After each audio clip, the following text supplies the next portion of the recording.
Cooking అంటే మీకు ఇంట్రెస్టా? అయితే మీ ఇంట్రెస్ట్‌కి మా ఫార్ములాస్‌ని యాడ్ చేయాలంటే పక్కనున్న సబ్స్క్రైబ్ నొక్కేసి గంట కొట్టేయండి. హలో అండి, welcome back to our channel cooking formula 2.0. ఈరోజు మనం చూడబోయే రెసిపీ ఏంటంటే బయట క్రిస్పీగా లోపల సాఫ్ట్గా ఉండే మంచి స్నాక్ ఐటెం ఒకటి చూపించబోతున్నాను. వీటిని చేసుకోవడం చాలా సింపుల్ అండి. అలాగే తక్కువ ఇంగ్రీడియంట్స్ని యూజ్ చేస్తాం కాబట్టి ఎవరైనా సరే ఈజీగా చేసేసుకోవచ్చు. సో లేట్ చేయకుండా వీటిని ఎలా చేసుకోవాలనేది ఇప్పుడు మనం చూసేద్దాం.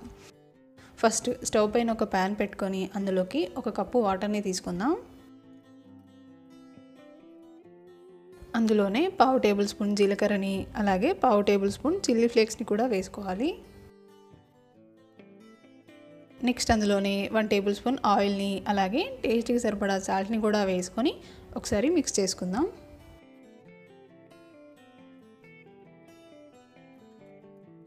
స్టవ్ని హై ఫ్లేమ్లోనే పెట్టి ఇప్పుడు ఆ వాటర్ని కాసేపు మరగనివ్వాలి. వాటర్ ఇలా మరుగుతున్న టైంలో స్టవ్ని లో ఫ్లేమ్లోకి తగ్గించి ఇప్పుడు అందులోకి 1/2 కప్పు గోధుమ రవ్వని ఇలా కొద్ది కొద్దిగా యాడ్ చేసుకుంటూ మిక్స్ చేసుకోవాలి. రవ్వని ఒకేసారి యాడ్ చేస్తే కనుక ఉండలు కట్టే ఛాన్స్ ఉంటుంది కాబట్టి ఇలా కొద్ది కొద్దిగా వేసుకుంటూ మిక్స్ చేసుకోండి.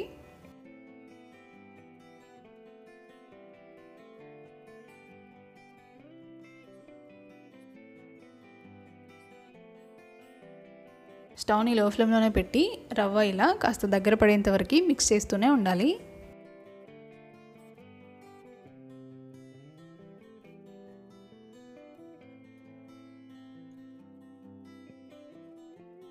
రవ్వ ఇలా కాసేపటికి ప్యాన్కి సపరేట్ అవుతుందన్నమాట. ఇప్పుడు స్టవ్ ఆఫ్ చేసుకొని దాన్ని ఇంకొక బౌల్లోకి ట్రాన్స్ఫర్ చేసుకుందాం. ఇప్పుడు అందులోకి ఉడికించి గ్రేట్ చేసి పెట్టుకున్న మీడియం సైజ్ ఆలూను ఒకటి యాడ్ చేసుకోవాలి. నెక్స్ట్ అందులోకి కొద్దిగా సన్నగా తరిగిన కొత్తిమీరని అలాగే టేస్ట్కి సరిపడా సాల్ట్ని కూడా యాడ్ చేసుకొని ఇప్పుడు అన్నీ కలిసేలా బాగా మిక్స్ చేసుకుందాం.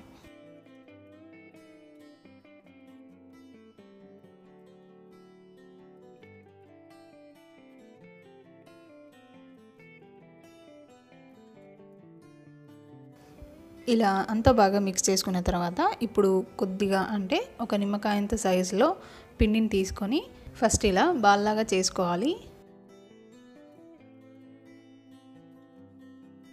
ఆ తర్వాత ఒక ప్లేట్ పైన కానీ లేదా ఫ్లోర్ పైన కానీ ఇలా పొడువుగా సన్నగా రోల్ చేసుకోవాలి.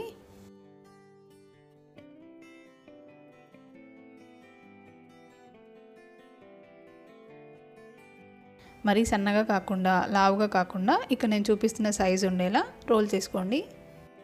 రోల్ చేసుకోవడం అయిపోయిన తర్వాత ఇలా నైఫ్ తీసుకొని చిన్న చిన్న పీసెస్ లాగా కట్ చేసుకోవాలి. ఇప్పుడు ఒక్కో పీస్ని తీసుకొని చేతులతో ఈవెన్గా రోల్ చేసుకుందాం. ఇలా అన్నమాట.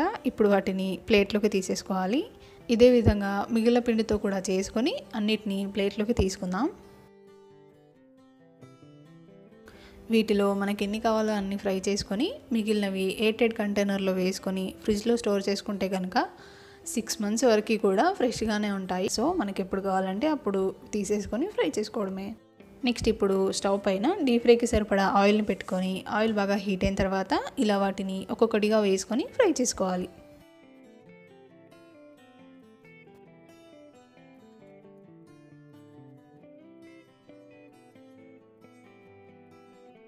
ఇలా ఆయిల్కి సరిపడా వేసుకున్న తర్వాత ఇప్పుడు స్టవ్ని మీడియం టు హై ఫ్లేమ్కి అడ్జస్ట్ చేసుకుంటూ వాటిని ఫ్రై చేసుకోవాలి. ఓవైపు కాస్త ఫ్రై అయిన తర్వాత వాటిని ఇంకొక వైపుకి ఫ్లిప్ చేసుకోవాలి.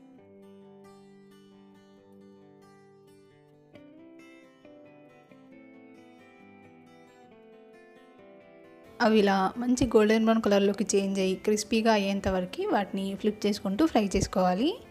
అన్నీ ఇలా రెడీ అయిన తర్వాత ఇప్పుడు అందులో ఎక్సెస్గా ఉన్న ఆయిల్ని తీసేసి టిష్యూ పేపర్ ఉన్న ప్లేట్లోకి షిఫ్ట్ చేసుకోవాలి.